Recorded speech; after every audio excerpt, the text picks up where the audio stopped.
especial, es un día en donde sabemos que quizá algunos tomaron la determinación de no estar hoy porque el mundo lo decidió llamar Día del Padre.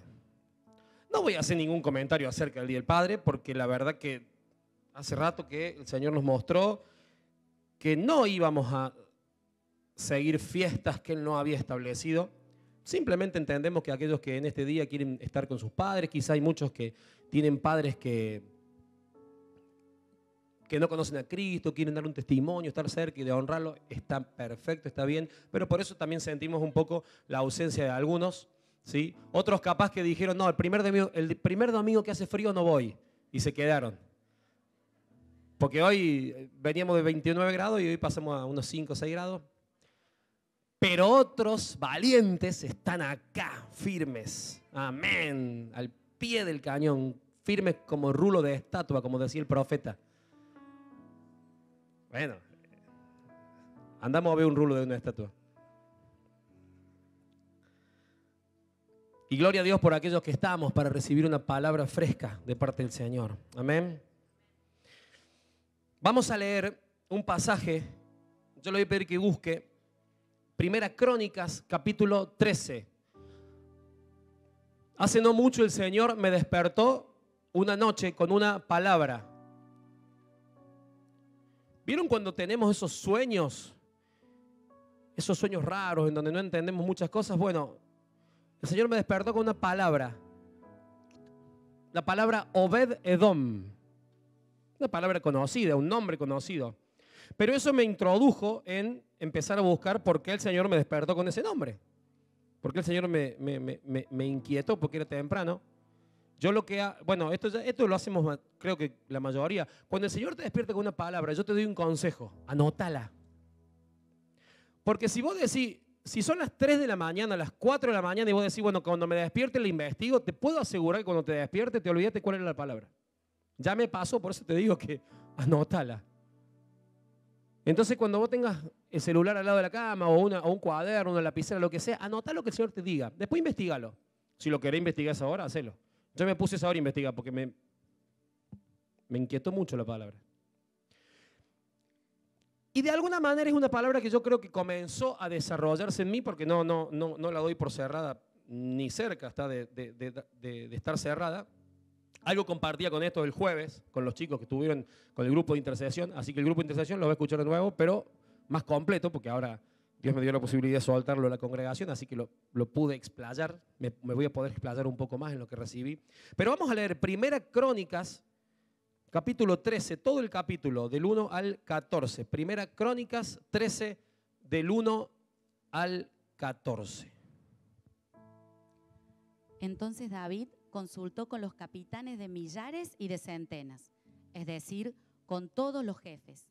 Y David dijo a toda la asamblea de Israel: si os parece bien, y si es del Señor nuestro Dios, enviemos mensaje a todas partes, a nuestros parientes que permanecen en toda la tierra de Israel, y también a los sacerdotes y a los levitas que están con ellos en sus ciudades y tierras de pastos, para que se reúnan con nosotros, y traigamos a nuestro lado el arca de nuestro Dios, porque no la consultamos en los días de Saúl. Toda la asamblea dijo que así lo harían, porque esto pareció bien a todo el pueblo. Entonces David congregó a todo Israel, desde Sior, de Egipto, hasta la entrada de Hamat, para traer el arca de Dios de Kiriat Jeraim. Y subió David con todo Israel a Baala, es decir, a Kiriat Jeraim, que pertenece a Judá, para hacer subir desde allí el arca de Dios, el Señor, que está sobre los querubines donde se invoca su nombre. Y llevaron el arca de Dios de la casa de Abinadab en un carro nuevo, y Usa y Ahío guiaban el carro. David y todo Israel se regocijaban delante de Dios con todas sus fuerzas, con cánticos y liras, con arpas, panderos, con címbalos y trompetas. Pero cuando llegaron a la era de Kidón, Usa extendió su mano para sostener el arca, porque los bueyes casi lo volcaron. Y se encendió la ira del Señor contra Usa y lo hirió, porque había extendido su mano al arca y allí murió delante de Dios. Entonces David se enojó porque el Señor había estallado en ira contra Usa y llamó a aquel lugar Pérez Usa hasta el día de hoy. David tuvo temor a Dios aquel día y dijo, ¿cómo puedo traer a mí el arca de Dios? Así que David no llevó consigo el arca a la ciudad de David, sino que la hizo llevar a la casa de Obed-Edom, geteo.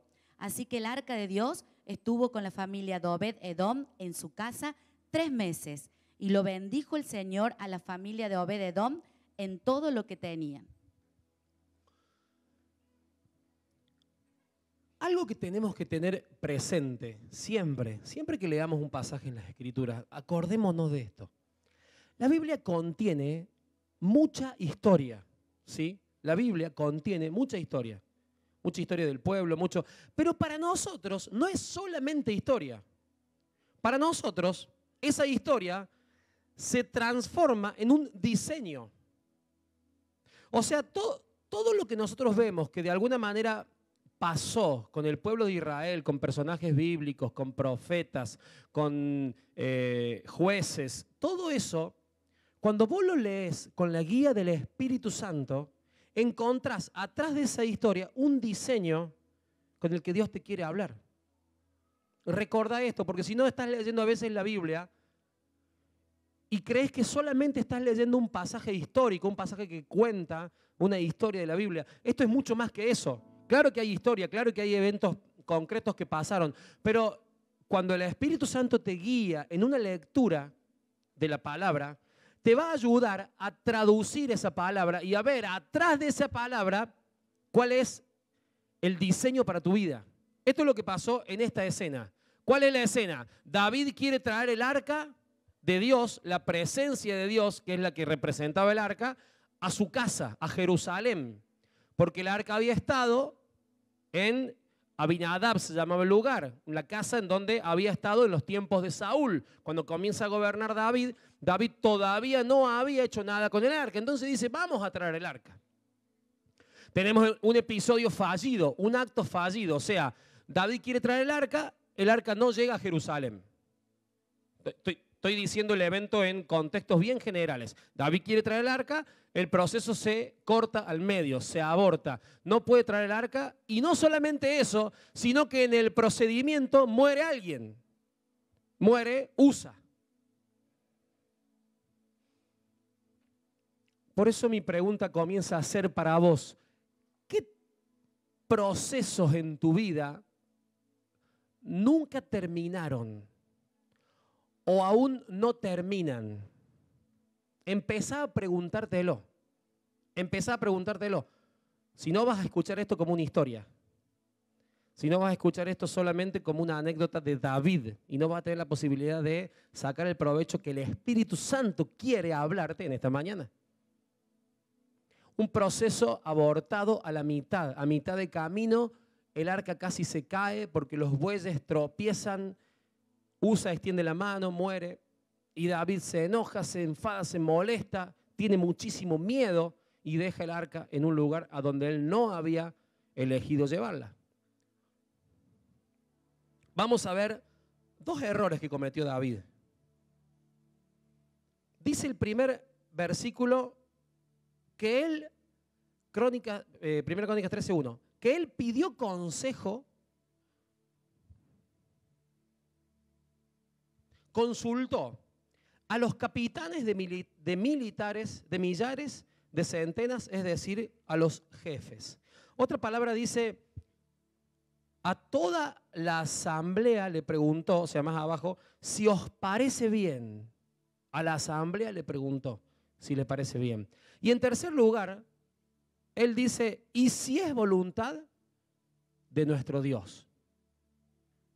Le preguntó a los capitanes de los ejércitos, en primer lugar. En segundo lugar, le preguntó a la asamblea. Hizo un consenso. Y en tercer lugar, le preguntó a Dios. Si a él, más que le preguntó, dijo, ¿y si os parece bien? No dice la palabra que él le consultó. De hecho, no estaba el arca, o sea que no sé cómo podría haberle consultado, pero en el relato bíblico dice que simplemente él dijo, ¿y si le parece bien a Dios? Entonces, rápidamente, saca la primera conclusión. ¿A quién estás pidiendo consejo? Cuando hay procesos en tu vida que necesitas desarrollar, que necesitas embarcarte en actividades puntuales, cuando tenés que desarrollar algo, cuando tenés que tomar una decisión, ¿a quién le estás pidiendo un consejo? ¿En quién te estás apoyando como referencia para que Dios te ayude a resolver algo? Porque fue el primer error de David, consultar a las personas equivocadas. Consultar a personas que no le podían dar una respuesta de parte de Dios. Consultar a personas que solamente podían hablar de historia, de lo que nos conviene, de lo que me conviene o de lo que es mejor para el pueblo. Pero no podían hablar de parte de Dios.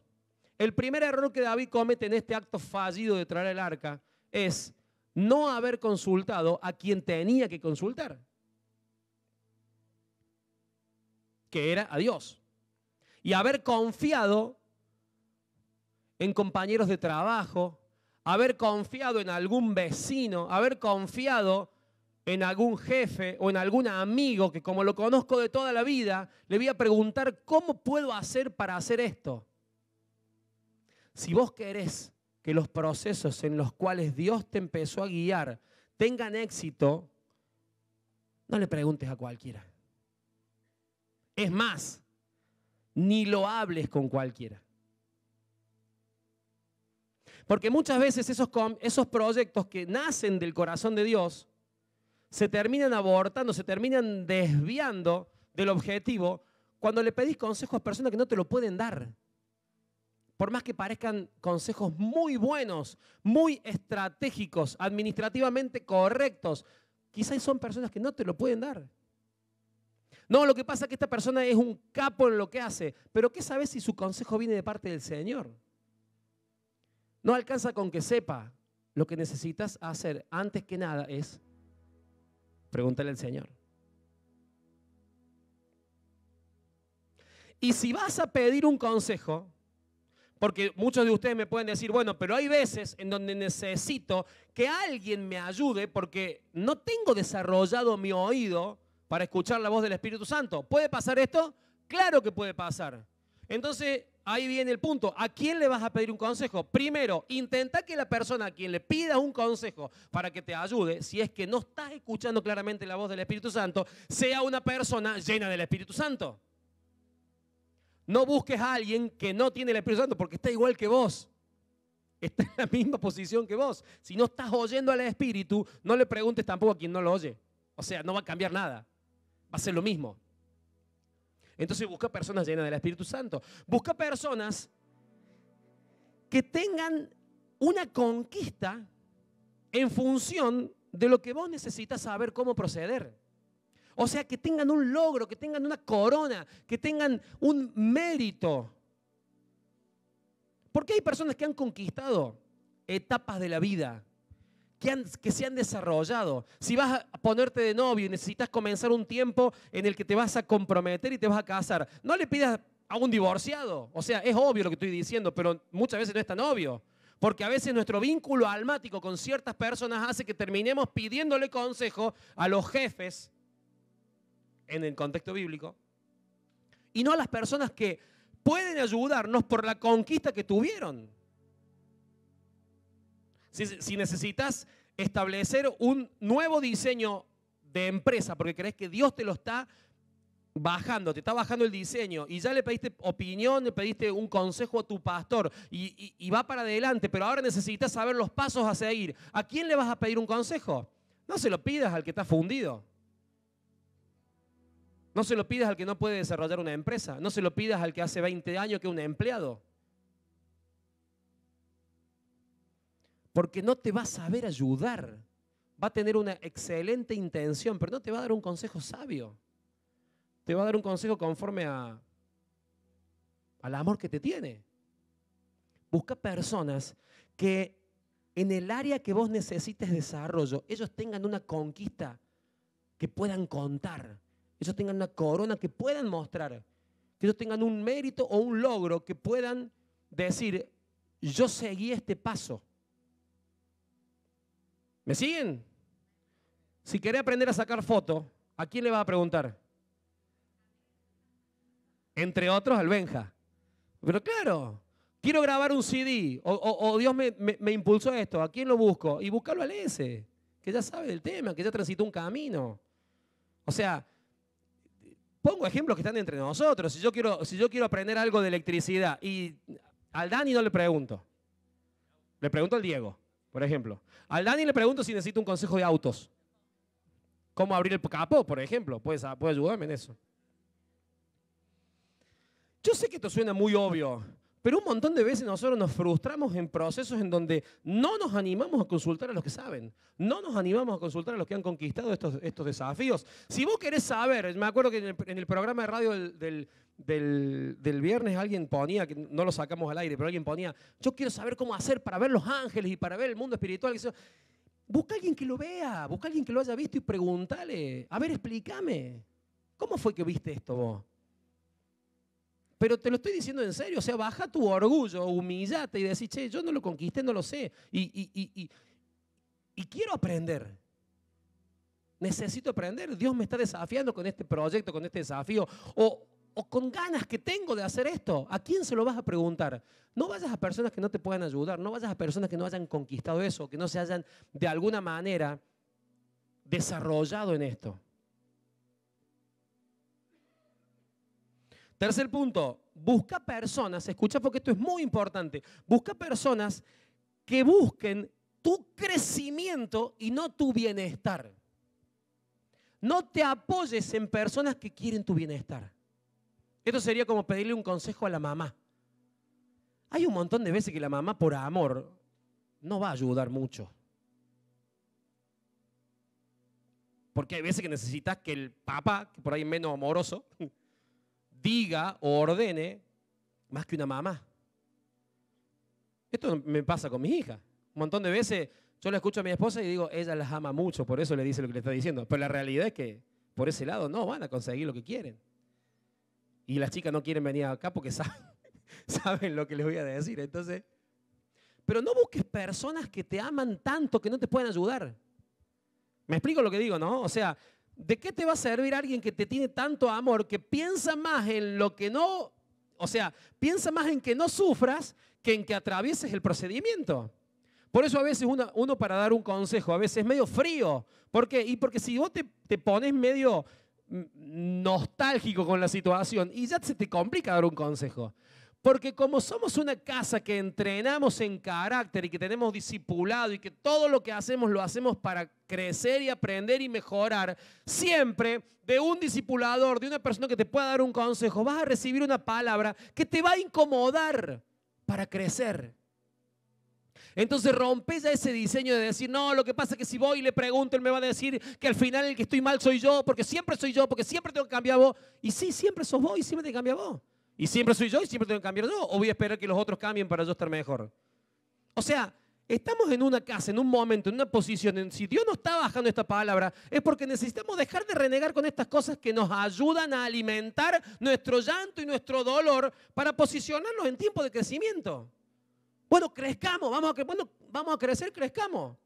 Busca personas que no te abracen solamente, sino que te sean de confrontación, que te expongan a una situación difícil para atravesar.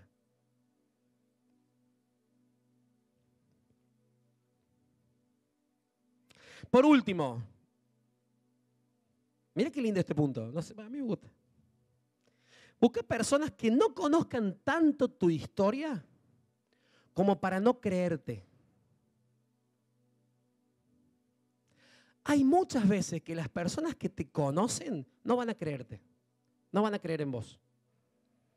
Porque si fracasaste 5 veces van a decir, esto es un fracaso nuevo. Si te fue mal un montón de veces van a decir, ya está buscando consejos porque nunca sale de lo mismo. Y por más que te quieran y por más que te confronten, pero no creen en vos. Entonces no busques consejo de personas que te han seguido porque este desde chiquito me conoce. Pero si desde chiquito te conoce es muy difícil que te ayude hoy. Quizá, a lo mejor no. Pero si te ha visto caer un montón de veces, lo mejor que te puede pasar es que él no te diga nada. Porque tiene un registro de tantas caídas que has tenido que ya no te cree. Entonces por más que te quiere ayudar, ya dice, este va para el mismo camino otra vez más. Entonces busca personas que no conozcan tanto tu historia. O sea, en pocas palabras, si no estás, todo esto tiene un gran título, si no estás oyendo con claridad el Espíritu Santo, ¿no? O sea, si estás oyendo con claridad el Espíritu Santo, todo esto tiene que ser como una confirmación.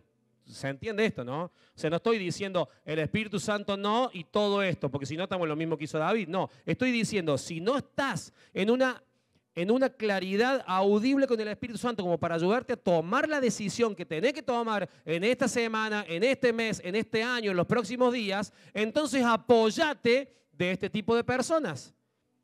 Personas llenas del Espíritu Santo, personas que hayan conquistado sobre tu proceso, personas que busquen tu crecimiento por encima de tu bienestar o de tu comodidad, personas que no te conozcan tanto como para no creerte. Amén.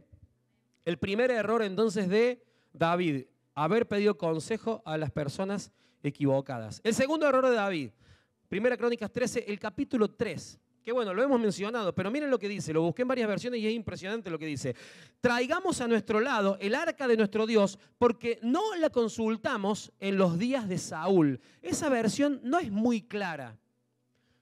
Otra versión dice, no la buscamos desde el tiempo de Saúl. Y otra versión más clara dice, no le hemos hecho caso desde los tiempos de Saúl. O sea, David no estaba diciendo, che, busquemos el arca porque la tenemos un poquito olvidada. No, está diciendo literalmente, estamos desorientados de lo que Dios quiere. Traigamos el arca. Entonces, si bien, ahí nos cierra un montón de cosas, porque si bien su intención era correcta, traer el arca, evidentemente hacía mucho que no la consultaba. Evidentemente hacía mucho que él estaba lejos de la presencia de Dios. El original de esa frase dice la palabra darash, debidamente pisar con frecuencia para seguir, por implicación, buscar o pedir, específicamente adorar, preguntar en todo tiempo, cuidar diligentemente, indagar, cuestionar, requerir, buscar. O sea, en otras palabras, lo que David estaba diciendo, hace mucho que no hemos frecuentado su presencia, hace mucho que no hemos seguido su presencia, no hemos buscado su presencia, no hemos pedido su presencia, no hemos preguntado en su presencia. Estos son todos los sinónimos. No hemos sido diligentes en su presencia, no hemos indagado en su presencia, no hemos requerido de su presencia, no hemos adorado en su presencia. Eso es lo que David estaba diciendo. Y entonces, ¿cómo hacemos? Entonces no tomes una decisión si hace mucho que no estás en la presencia de Dios. Es lo que siempre decimos. Pastor, ¿me tengo que casar o no me tengo que casar? ¿Qué te dice el Espíritu? Ah, no sé. Entonces olvídate del casamiento, porque tu problema no es del casamiento, tu problema es que no estás oyendo el Espíritu Santo.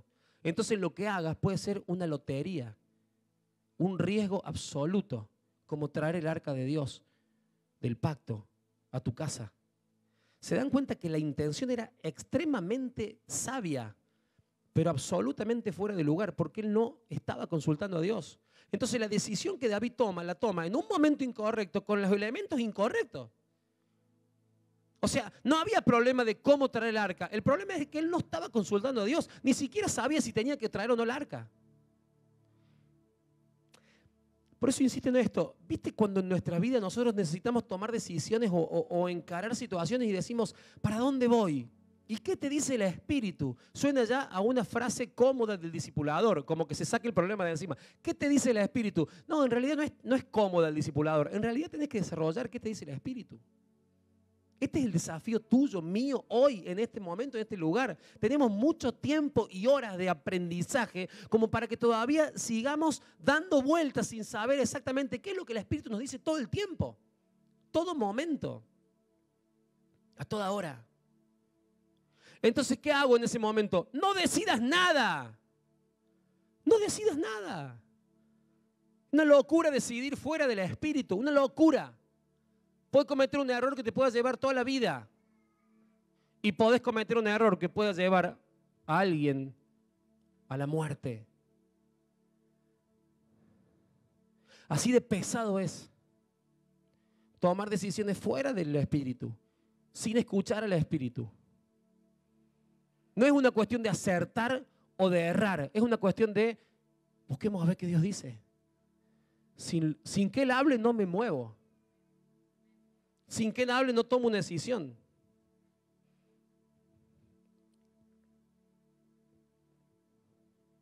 En otras palabras, y con un lenguaje que vos vas a entender porque lo hemos hablado muchas veces, ¿cuánto hace que vos no vas a tu Getsemaní a morir para que Dios te hable, para que te muestre, para que te ayude a clarificar el panorama? Porque si no, nos volvemos esas personas que nos resultó cómodo pedir un consejo. Entonces, como nos resultó cómodo y como resultó una vez, de ahora en más ya nos acomodamos a los consejos. Yo no digo que esté mal el consejo. A veces aconsejo, creo que no aconsejo mucho. Me gusta más seguir el proceso de lo que la gente está oyendo. Y viste cuando viene un discípulo y te dice, ¿tengo que hacer esta inversión o no? Y en el fondo de tu corazón vos decís, se va a clavar hasta las orejas. Y le decís, ¿y qué te dice el Señor? Te sale decir, ¡no! Pero vos decís, ¿qué te dice el Señor? Y no sé, la verdad que estoy orando y yo siento paz. Y esa frase. Es peligrosísima esa frase. Porque muchos de nosotros ya como que la usamos de muletillo, siento paz de hacerlo. Entonces, claro, si alguien te dice siento paz de hacerlo, vas a decir, bueno, hacelo. Ya me estás diciendo todo. Ahora, la paz, ¿de qué corazón viene? Porque no te olvides que si tu corazón está siguiendo deseos distorsionados que están relacionados con tu falta de paternidad, con tu falta de identidad, con tu falta de amor, con tu falta de seguridad, que son los deseos, las necesidades básicas del corazón, que ya todos conocemos, por los deseos del corazón. Si tu corazón todavía está distorsionado de esas 4 necesidades básicas, tu paz no es una paz que está alineada al Señor, es una paz que está alineada a ese corazón. ¿Me siguen? ¿Estoy siendo claro o no? Entonces, decir, siento paz de hacer esto, siento paz de tomar esta decisión. ¿En función de qué estás sintiendo paz? En función de que fuiste a un Getsemaní, que fuiste a morir, que fuiste a adorar, que fuiste a arrodillarte, que fuiste a clamar a Dios, que fuiste a perder toda esa inseguridad, toda esa falta de paternidad, toda esa falta de amor. O sea, en función de eso, ok, entonces hacelo. Porque tu paz entonces está direccionada al Espíritu Santo. Pero si tu paz está guiada, alineada, asociada a un corazón huérfano, entonces estás sintiendo paz que viene de las tinieblas. No es una paz que viene del centro del corazón de Dios. Entonces tu paz te va a llevar a la muerte. Te va a llevar a equivocarte. Te va a llevar a caer. Pero yo sentí paz de hacerlo. ¿Pero qué paz estaba sintiendo? ¿Qué paz estaba sintiendo? ¿Conforme a qué corazón estaba sintiendo paz? Guarda, porque muchas veces nos quedamos como cómodos en, pero a mí me dio paz hacerlo. Sí, está bien. A un montón de gente les da paz pecar. Claro, ¿por qué? Porque alimentan de lo que el corazón tiene. Y no podés tomar decisiones de este tipo de naturaleza, ni siquiera decir que sentís paz si no fuiste a un Getsemaní, si no fuiste a una muerte, si no fuiste a un tiempo en donde te arrodillaste, clamaste y después de llorar por la miseria que todavía está escondida dentro tuyo, le dijiste, Señor, quiero que tú hagas la obra y que tú decidas y que tú te entrones y deje de ser yo. Y después de ese momento buscas al Señor y después de ese momento adorás. Y cuando ya dejas de mirarte a vos mismo porque solamente ves a Cristo, ahí decís, bueno, ahora Señor, decime, ¿qué tengo que hacer? Y ahí sí que te dé paz lo que Dios te diga. Y muchas veces la paz que, escucha esto, muchas veces la paz que viene del Espíritu Santo no es paz con tu alma. Guarda, porque un montón de veces la paz que trae el Espíritu Santo no tiene nada que ver con la paz que tu alma quiere tener. Muchas veces el Señor te impulsa a que hagas un gasto de dinero, a que hagas una ofrenda, que hagas una honra, que hagas un viaje, que hagas una inversión, que tomes una decisión de salir de un lugar y eso no te da paz porque no te da paz desde tu alma, pero el Espíritu te está hablando y te está diciendo toma esta determinación porque yo te estoy enviando. Entonces guarda cuando no puedas hacer que la paz del Espíritu sea la paz que tu alma quiere tener o quiere sentir, porque estamos en la misma. Seguís la paz de un corazón huérfano, de un corazón equivocado, de un corazón distorsionado, de un corazón con falta de amor, con falta de provisión. Y se complica entonces, porque claro, no es tan fácil decir, sí, me da paz, el Señor me dijo, Dios me habló. Hay todo un protocolo para la frase Dios me habló. Yo sé que nosotros hoy podemos muchas veces decir Dios me dijo, pero atrás de esa frase hay un peso. Porque yo te puedo decir entonces lo otro, si Dios te dijo, entonces ¿de qué te preocupa? No, no sé si me va a alcanzar la plata, pero no me sé que Dios te dijo, sí, Dios me dijo, entonces olvídate de la plata. Y si pierdo todo y Dios quiere que pierdas todo. Porque si Dios te dijo, y si no lo recupero después, y capaz que Dios no quiere que lo recuperes, porque si Dios te dijo, o sea, hay peso detrás de la frase Dios me dijo, hay peso detrás de esa palabra. Por eso no es tan fácil decir, sí, a mí me da paz, yo siento. Guarda con lo que nuestro corazón está sintiendo. Lo primero que tenés que hacer es entender que necesitas un Getsemaní. En el Getsemaní tiene 2 o 3 características simples. Jesucristo quedó solo. El Getsemaní no es ese momento en donde voy a cantar para sentirme lindo. No, insisto, olvídate del buen sentimiento. El Getsemaní es un momento en el que si te vas a meter con Dios, mínimamente vas a llorar. Pero mínimamente. Porque te vas a sentir mal. Porque te vas a sentir que tu alma está deseando perversión, está deseando alimento de las tinieblas, está deseando entretenimiento y Cristo no te quiere llevar para ese lado. Entonces vas a sentir ese choque. Entonces ir a un Getsemaní primero te va a incomodar, no te va a hacer sentir cómodo y vas a entrar solo. Vení y vamos a adorar juntos. No se trata de ir con alguien, se trata de que entres solo.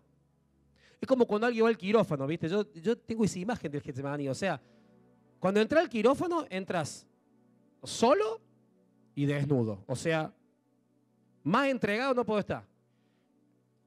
Una sola vez entré a un quirófano y dije, ay Señor, qué fea sensación que es esta. Estás donado. Te ponen la anestesia y no sabes si va a despertar. Es feo, es tétrico. Bueno, eso es lo más parecido al Getsemaní. Es un tiempo de muerte.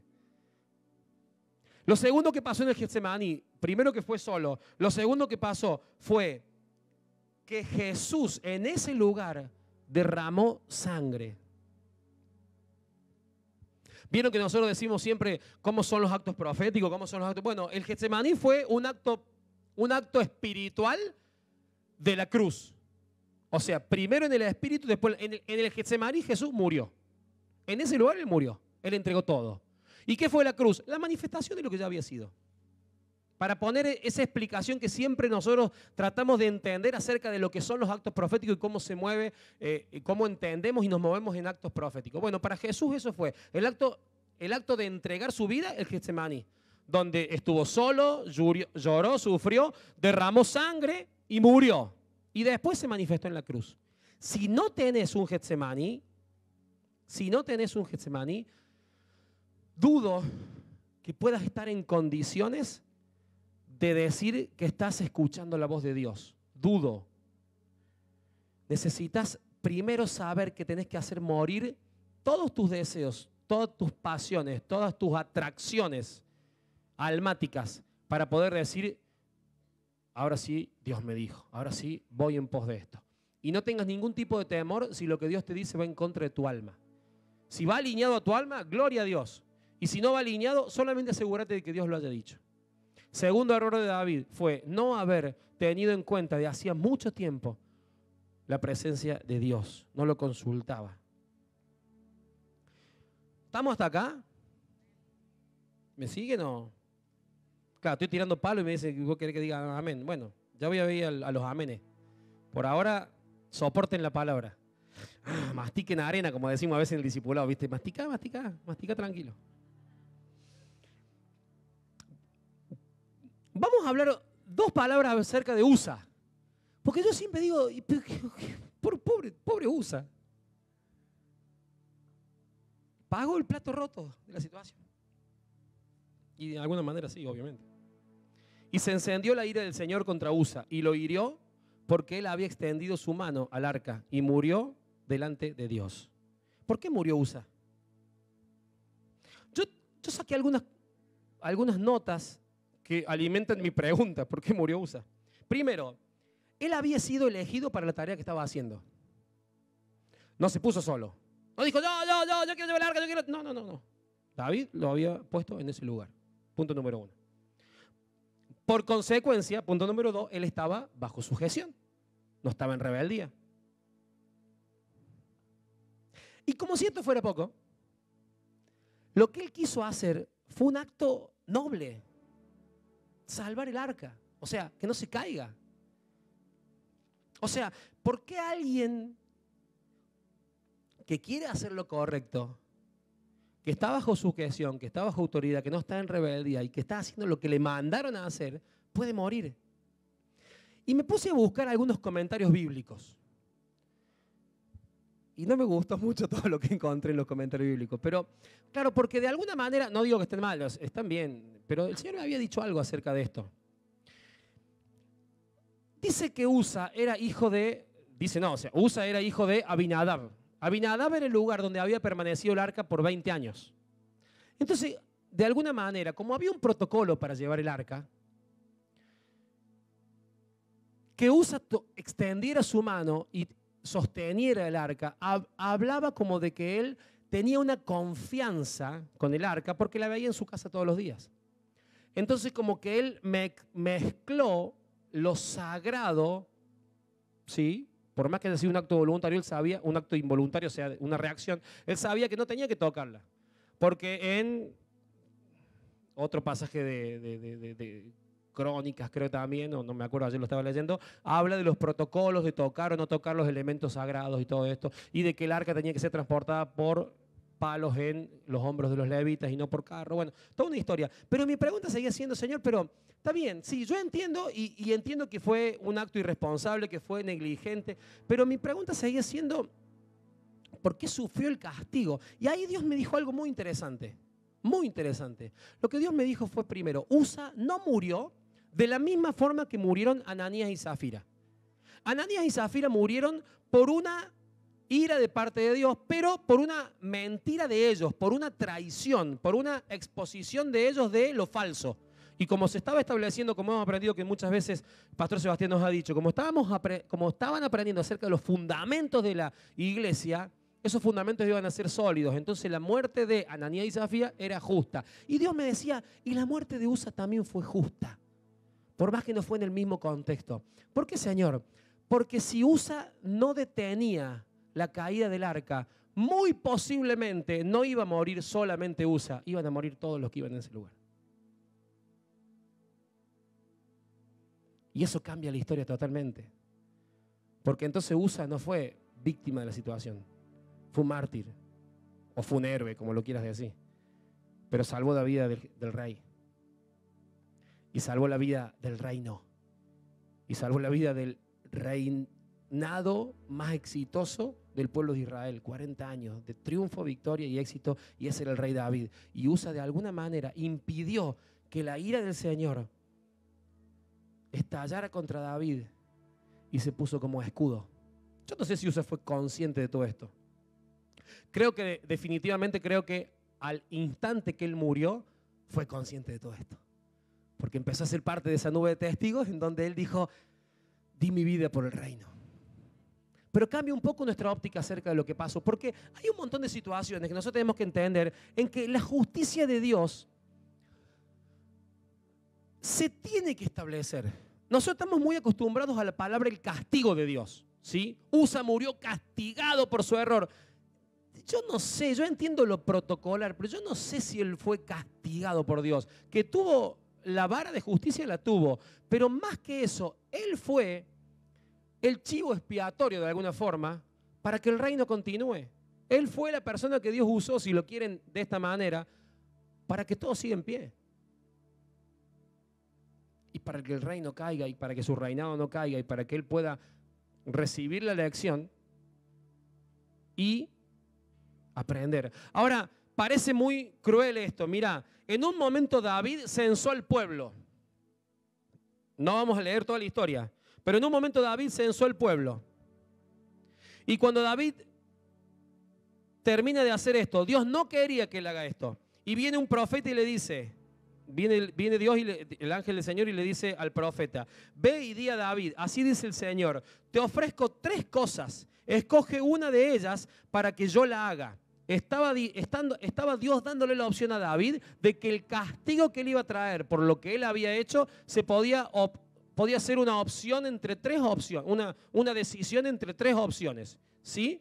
No sé si se acuerdan del pasaje, no lo quiero leer, pero es un momento en el que David censa el pueblo. Dios no le había pedido que cense el pueblo. Otra vez David se había movido fuera de la voluntad de Dios. La ira del Señor se enciende y él le habla al profeta. El profeta era Gad.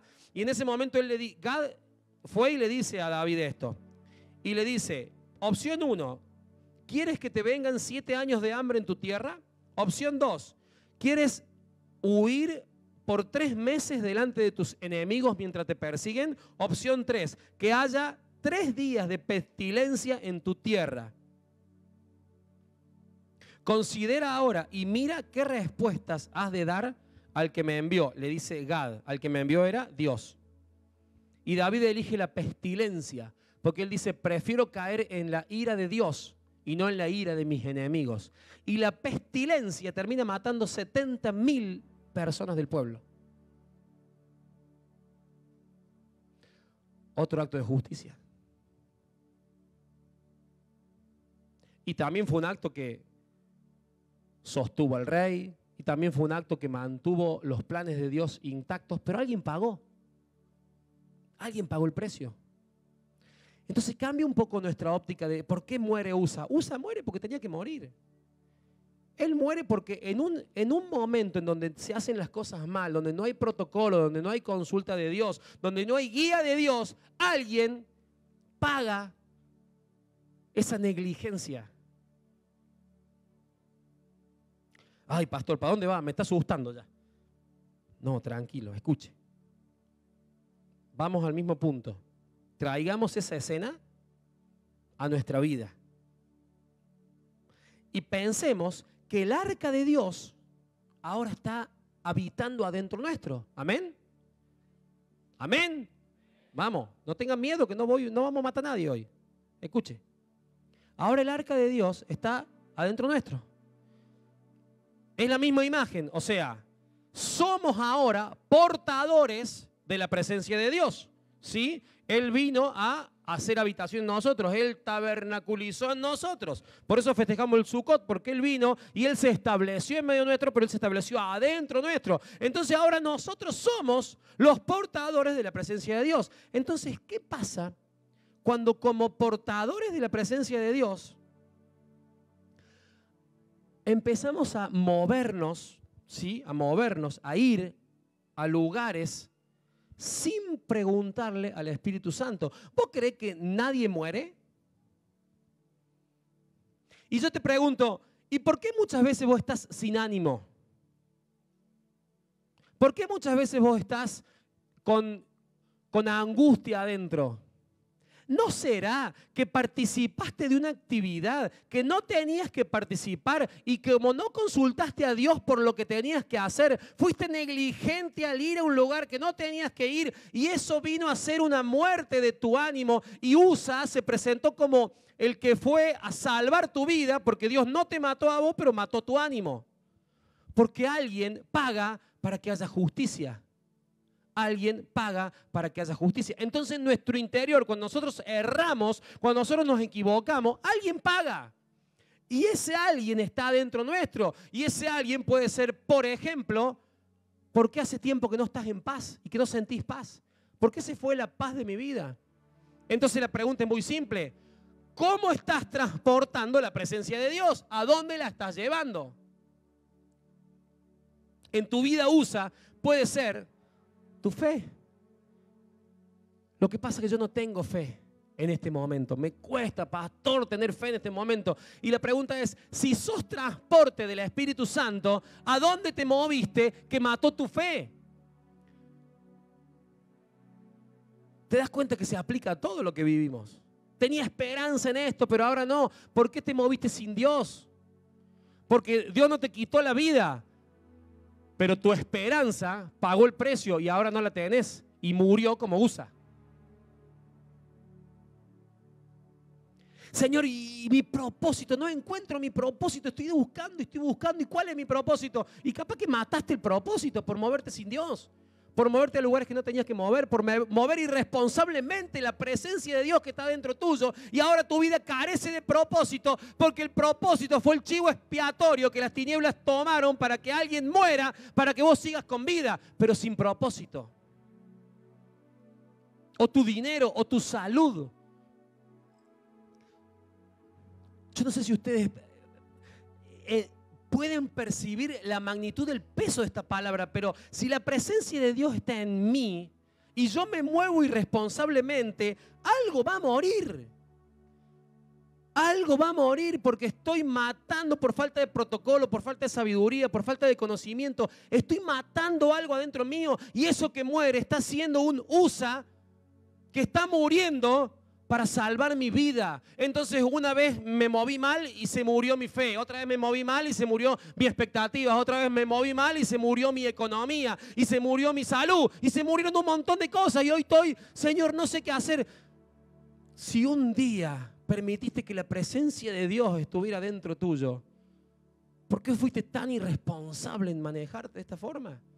¿Por qué has matado un montón de cosas?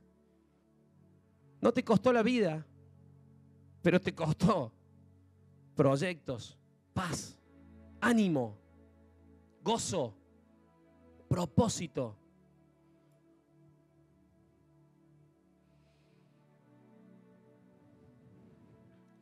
Hay muchos usas que siguen muriendo para que el reinado siga. Si sos sacerdote de tu casa, ¿cómo estás moviendo a tu casa en función de esto? Porque posiblemente seguís siendo sacerdote, pero por tu mala administración, tus hijos no están en los caminos del Señor. Porque por haber sido portador de la presencia de Dios y haberla llevado a lugares equivocados y haber compartido y haber contratado con personas que no tenías que contratar, tus hijos vinieron a ser USA. Dios no te mató a vos, pero hoy no tenés herencia. O posiblemente sos un líder, tenés una célula, sos pastor, tenés gente a cargo. Y decís, Señor, en definitiva, si me equivoco yo. No, un montón de los que están abajo tuyo pueden ser USA, que se están muriendo por malas acciones tuyas y que están pagando el precio para que tu liderazgo siga. No nos es barato. No nos es barato ser irresponsables con la presencia de Dios. No nos es barato. Nunca lo fue y no lo es. No es barato. No es negociable. Hay una equidad, hay justicia. Equidad es, no equilibrio, equidad es a cada uno lo que corresponde. A Usa fue muerte. Una muerte que glorificó a Dios, sí. Una muerte que salvó el reino, sí. Pero muerte al fin. Y posiblemente, si esta palabra no te toca, gloria a Dios, pero posiblemente un montón de áreas de tu vida murieron por la irresponsabilidad con la que conduciste la presencia de Dios. O condujiste, no sé cómo se dice, condujiste, me sonaba mal conduciste. Tenés personas a cargo, sos líder, tenés gente en tu célula. Pueden sufrir tus errores. Sé diligente con la presencia de Dios. Sé temeroso. Anda al Getsemaní una y otra vez. Cuando te moves, vos podés equivocarte. No es un problema el error. No es un problema el error. El tema es en qué condición nos equivocamos. Lo peligroso es equivocarnos sin haber consultado a Dios, sin que Dios sepa.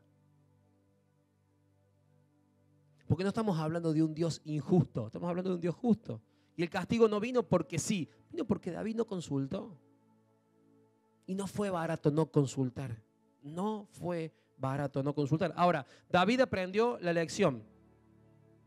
Vamos a leer Primera Crónicas 14. Primera Crónicas 14 del 8 al 12. Porque si hay algo que tenía David, por eso hablamos siempre de él, es que él no dejaba de equivocarse. En muchas cosas él se equivocó, pero tenía un corazón conforme al corazón de Dios. Entonces, por más que él se equivocaba, en algunas situaciones volvía a pedir perdón, a arrepentirse a los pies del Señor, y el Señor le volvía a dar victoria, éxito. Primera Crónicas 14 del 8 al 12. Al oír los filisteos que David había sido ungido rey sobre todo Israel, todos los filisteos subieron en busca de David, y cuando David se enteró, salió contra ellos. Pues los filisteos habían venido y hecho una incursión en el valle de Refaim. David consultó a Dios, diciendo: ¿subiré contra los filisteos? ¿Los entregarás en mi mano? Y el Señor le dijo: sube, porque los entregaré en tu mano. Entonces subieron a Baal Perasim, y David los derrotó allí. Y dijo David: Dios ha abierto brecha entre mis enemigos por mi mano, como brecha de aguas. Por eso llamó a aquel lugar Baal Perasim. Y ellos abandonaron allí sus dioses, y David ordenó que fueran quemados. Después los filisteos hicieron de nuevo otra incursión en el valle. David volvió a consultar a Dios, y Dios le dijo: no subas contra ellos, dales un rodeo por detrás y sal a ellos frente a las balsameras. Estás en el 14. Bien, ahora hasta el 17. Perdón. 17. Sí. Y cuando oigas el sonido de marcha en las copas de las balsameras, entonces saldrás a la batalla, porque Dios ya habrá salido delante de ti para herir al ejército de los filisteos. David hizo tal como Dios le había mandado, e hirieron al ejército de los filisteos desde Gabaón hasta Geser. La fama de David se extendió por todas aquellas tierras, y el Señor puso el terror de David sobre todas las naciones. Fíjate, dos acciones posteriores a esto, que a David le dan victoria. ¿Pero qué hace David? Primer guerra, David consulta a Dios. David, pero es obvio que tenemos que ir a la guerra. No es tan obvio. No quiero más muerte. Vamos a preguntarle a Dios. Entonces Dios le dice: anda a la guerra. Ok, va a la guerra, vence. Termina la guerra esa, viene otro proceso. David, ¿qué hace? Ya fui a la guerra, ya Dios me habilita la guerra. No, dice, no, vamos a preguntarle a Dios. Aprendió la lección. Entonces Dios le dice: no vayas a la guerra de esta forma, anda de otra forma, y lo hace ir por atrás y le da otra estrategia de guerra y vuelve a vencer. Él no dio por sentado que Dios lo iba a acompañar. ¿Vieron que a veces nosotros decimos: no, pero soy portador de la presencia de Dios, Él va conmigo, entonces yo me meto y yo voy? Pero pregúntale a Dios antes si tenés que ir, o por lo menos la forma. 15, lo último, 15 del 1 al 3 creo que. 15 del 1 al 3, sí. Y David hizo para sí casas en la ciudad de David, y preparó un lugar para el arca de Dios, y levantó una tienda para ella. Entonces David dijo: nadie ha de llevar el arca de Dios sino los levitas, porque el Señor los escogió para llevar el arca de Dios y servirle para siempre. Y congregó David a todo Israel en Jerusalén para subir el arca del Señor al lugar que había preparado para ella. Preparó un lugar, preguntó cómo hacer. Y mira, la explicación de cómo David lleva el arca, si alguien lo leyó, se cansa. Se cansa de leerlo nomás, porque hacían 6 pasos, bajaban el arca, ofrendaban, hacían un sacrificio, volvían a subir el arca, volvían a hacer 6 pasos. O sea, tomó una lección tremenda, tremenda, tremenda de lo que tenía que hacer. Ahora, por último, para cerrar esta palabra, porque ustedes van a decir: ¿y qué tiene que ver Obed-Edom en todo esto? Bueno, ahora vamos, porque no hablé de Obed-Edom. El arca, cuando cae muerto Usa, y David se asusta y le da miedo, pero a la vez también le da ira, él dice: dejemos el arca en un lado, y entonces la dejan en casa de Obed-Edom. Y pareciera que Obed-Edom ligó de arriba, porque no buscó la situación, y su casa prosperó durante 3 meses por tener la presencia de Dios. Pero fíjate lo que es para una casa estar ordenada. Obed-Edom, primero la palabra Obed-Edom significa siervo. Siervo de Edom, Obed. Obed-Edom era un levita, músico. Tomó parte de la procesión que llevó el arca. Probablemente haya sido el músico que continuó sirviendo ante la tienda del arca en Jerusalén. O sea, Obed-Edom no solamente era un siervo, sino que era alguien conocido en los diseños de alabanza. Era un salmista, podríamos decir hoy. El comentario dice todavía la palabra músico. Dice que era, y acá me gusta mucho esta palabra, él era portero. Portero. Él cuidaba la puerta sur en Jerusalén. Participó de la misma procesión, quizás haya sido también el hijo de Jedutum. Puede que se trata de la misma persona que en otro pasaje. Ahora, acá Dios también me habló cosas específicas. Ser portero. Dios me habló de ser portero. La presencia de Dios se estableció en la casa de Obed-Edom, no por casualidad. No buscó Dios a alguien al azar para bendecir. Buscó a alguien que era siervo. Buscó a alguien que tenía un concepto de adoración claro. Buscó a alguien portero. ¿Qué hace el portero? El portero vigila que nada que no tiene que entrar no entre. Que nada que no tiene que salir no salga. Y el Señor me decía, nosotros necesitamos ser sacerdotes, porteros de nuestra casa. Porque nosotros le hemos abierto las puertas a un montón de porquerías que han entrado a nuestra casa por nuestros hijos, por nuestras esposas. Y no hemos sido porteros de nuestra familia y de nuestra casa. Entonces después el día de mañana nos quejamos, nos lamentamos y decimos, ¿por qué, Señor, mis hijos están en esta situación? ¿Por qué mis hijos no te creen? ¿Por qué mis hijos no te adoran? Porque no fuiste portero de la casa, no fuiste portero del sacerdocio que se te dio. ¿Querés que tu hijo adore? Que te vea adorar. ¿Querés que tu hijo se apasione por la palabra de Dios? Apasionate por la palabra de Dios. No hay forma que él se apasione si no te ve apasionado. Deja de darle a tus hijos los celulares para que jueguen y se diviertan. Entrenalos en que ellos pueden ser distintos que todo el mundo. No permito que mis hijas tengan contraseña que yo no sepa en los celulares, porque soy portero.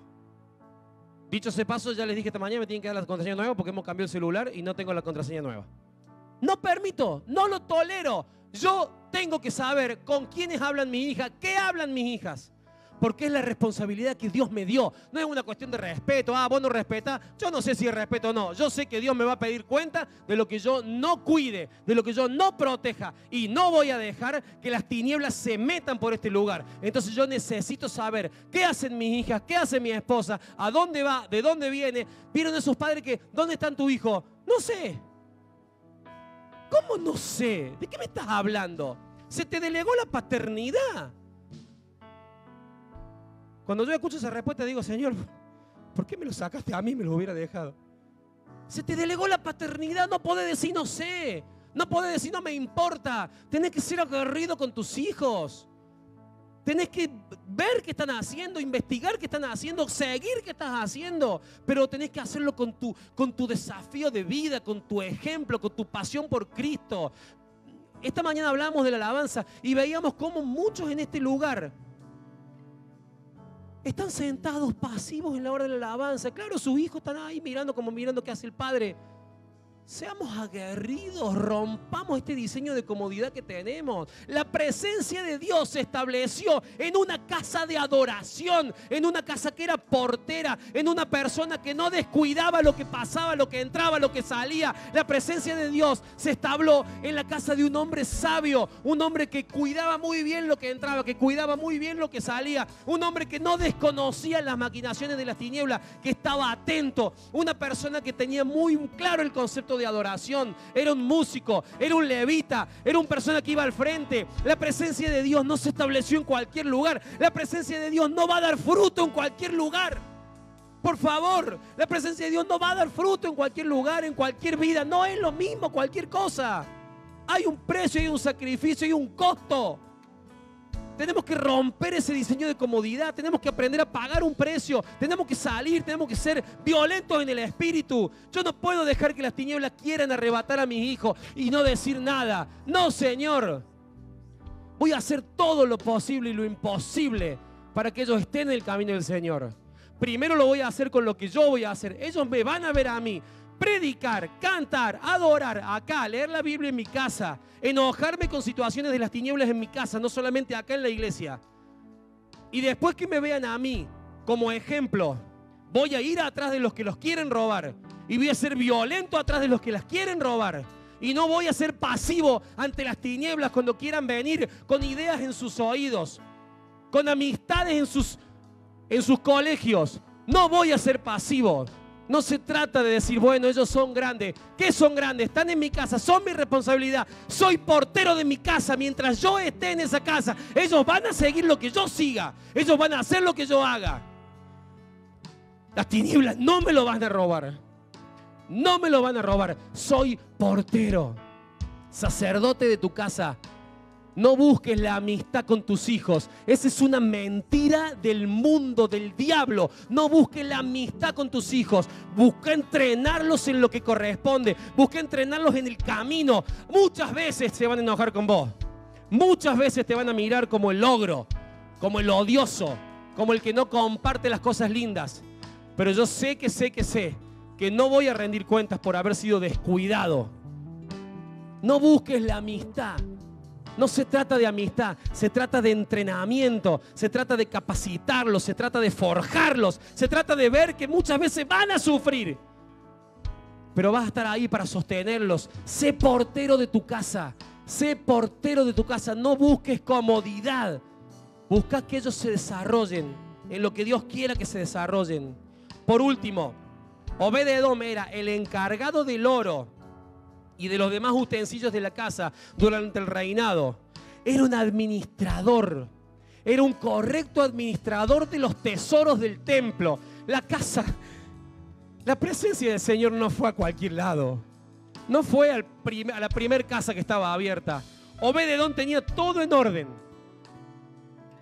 Y cuando el Señor dijo, este es el momento, entró la presencia del Señor, de Dios a su casa, y todo prosperó.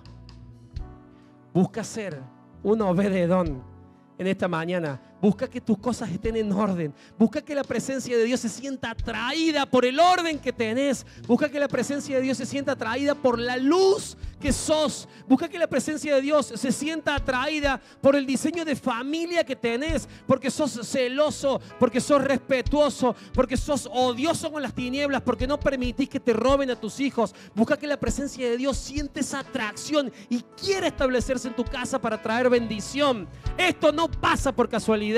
Esto se arrebata, esto se conquista con violencia espiritual. Esto no pasa por ser pasivos.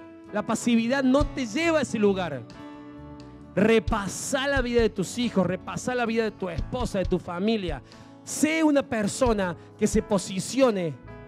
Y si las tinieblas dicen, che, ¿qué tal si lo tocamos a tal? Que digan, no, mejor no lo toquemos porque se viene con toda y nos revienta. Sé esa persona agresiva espiritualmente.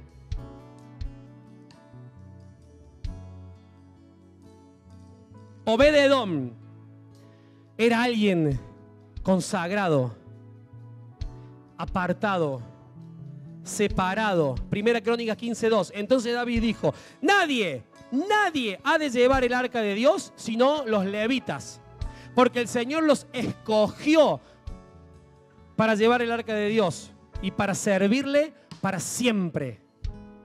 Nosotros no estamos hoy bajo un diseño levítico, porque estamos bajo la orden de Melquisedec. Nosotros no estamos bajo un diseño del Antiguo Testamento, pero el Señor te escogió para que la presencia de Dios esté en ti, esté en tu interior, para que se establezca, para que dé fruto abundante y para que todo lo que te rodea se pueda llenar de su aroma, de su presencia, de su fragancia.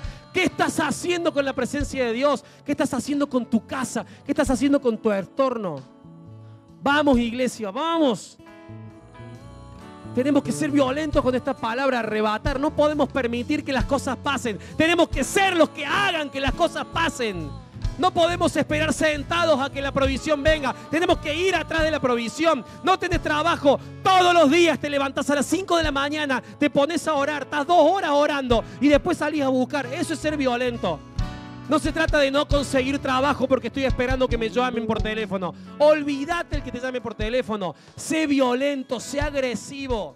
Hacé que las cosas pasen. Hacé que las cosas pasen. Sé santo. Sin santidad no hay presencia. Sé santo. Sé agresivo con el pecado. Sé violento con las tinieblas. No permitas que te toquen. No permitas que vengan. Echalos en el nombre de Jesús. Sé violento con esta palabra. Sé violento con esa palabra.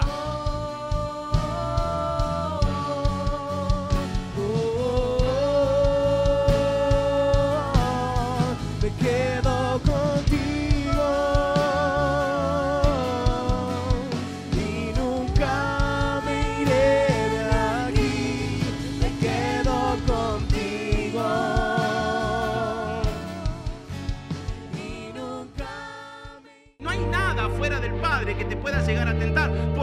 hijo de Dios no puede pecar, ni tampoco quiere, porque no hay nada que desee fuera de Dios.